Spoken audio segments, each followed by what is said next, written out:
Hello, everyone. Good day and welcome back. My name is Glozevi. Today is World AIDS Day. Today is the 1st of December 2024, and every 1st December, the world commemorates the World AIDS Day. We are still on the 16 days of activism against gender based violence, and in between, in the midst, we have the World AIDS Day. It's not a coincidence that the world decided to mark the World AIDS Day in the midst of in the midst of the 16 days activism against gender-based violence. There's a relationship between HIV and AIDS and gender-based violence. I am glad that this day falls in between the 16 days of activism. It's a good thing that we are talking about World AIDS Day today in the midst of the 16 days of activism. We've been listening to a lot of topics that has to do with gender-based violence, and today I want to talk about HIV. I want to talk about our health and gender-based violence. Yes. 2023, there was a survey I was part of. It has to do with key population. You get it?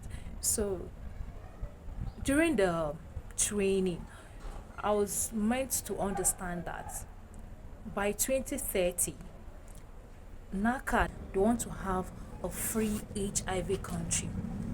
What this means is that they do not want to record new cases of HIV and AIDS. Instead, the treatment for people living in HIV and AIDS will be continued just the way it has been.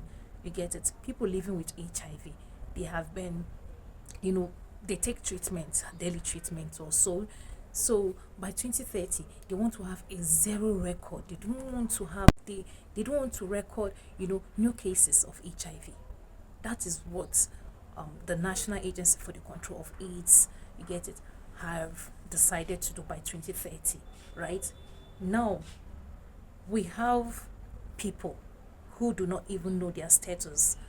Now, come to think of it, during that survey, we went to so many communities. We went to hotels, we went to, local bars and all of that.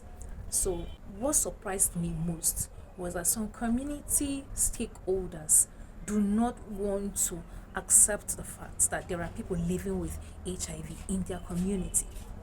They do not want such data to go out of their community. If you go to stakeholders, they'll tell you no, they don't do such thing there, they don't commit to this there and all of that. But the thing is that what they don't know is that if you are not infected, you are also affected, because there are people living with HIV around you, which you do not know. They do not know their status. So, in as much as you are part of that community, it means you are in one way or the other affected, even if you are not infected. That is why it is mandated: spread the message and not the virus.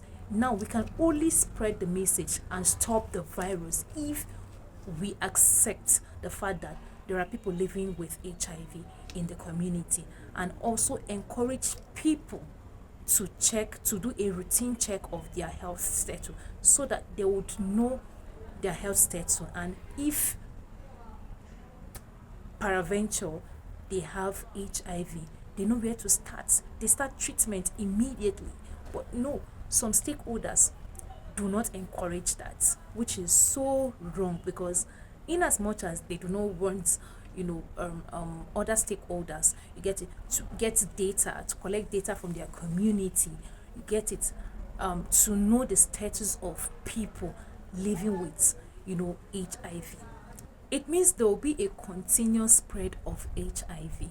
And this year, this is 2024, 2030 is just 6 years. There are people who have not oriented their mind to encourage routine check to encourage and accept the fact that no matter the community, even if it's a remote community, you should, embrace it.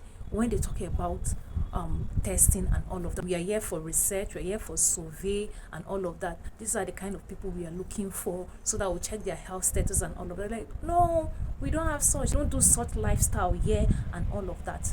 And they've forgotten that HIV can be contracted in so many ways. It's not, about only, sex. So they think, okay, if you are not engaged in sex activity, you get it, you cannot contract HIV, which is so wrong.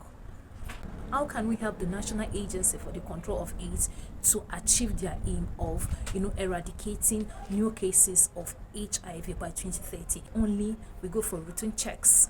If only community stakeholders encourage their community members to go for routine checks. Let's check our health status. I just browsed the UNICEF website, and where I read that Nigeria is the second largest country in the world with the highest rate of HIV. Hey, I was like, this our Nigeria. Okay. I now compared Nigeria as a country to some states in the America, because I heard, I have not been to America, but some states in America is larger than Nigeria in terms of population. Then if Nigeria will be the highest in the world, the second highest rather in the world, what does it say? What does it rings a bell. It means there are many people who are not aware of their health status. They are just living their life thinking, okay, everything is okay with them.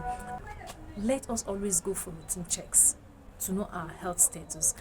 Now, another thing I want to talk about is the relationship between gender-based violence and HIV.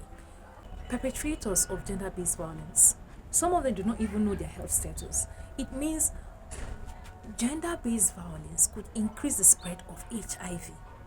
Yes. Now, these vulnerable girls and women, they also do not know their status. Perpetrators may likely be living with HIV. They do not know their status. And they will inflict violence on these women and girls, which increase the spread of HIV. Please, if we want to also fight and end gender-based violence, we should also, ensure that survivors get justice. When all perpetrators of gender-based violence are being arrested and convicted, other people who think they have the monopoly to inflict harm and violence on women and girls due to unequal distribution of power, because they are boys and they are men and they are man, it will serve as deterrence. Yes, and for those who do not know their status, it will reduce the spread of HIV. Please, another area we should look at to end gender-based violence, and also to have a zero-free society from HIV. It's to always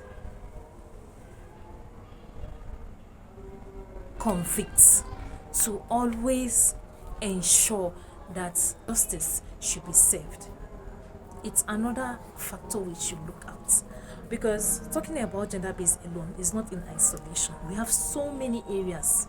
If we want to talk about gender-based violence, it's just, you dissect it in multiple of areas, and you can't just exhaust all of those areas. But the few we can talk about, the areas we know that we are capable of lending our voice, let us lend our voice. So today is World Health Day. Please go check your health status. So that is all I have for today. Have a wonderful day and enjoy your evening. Bye.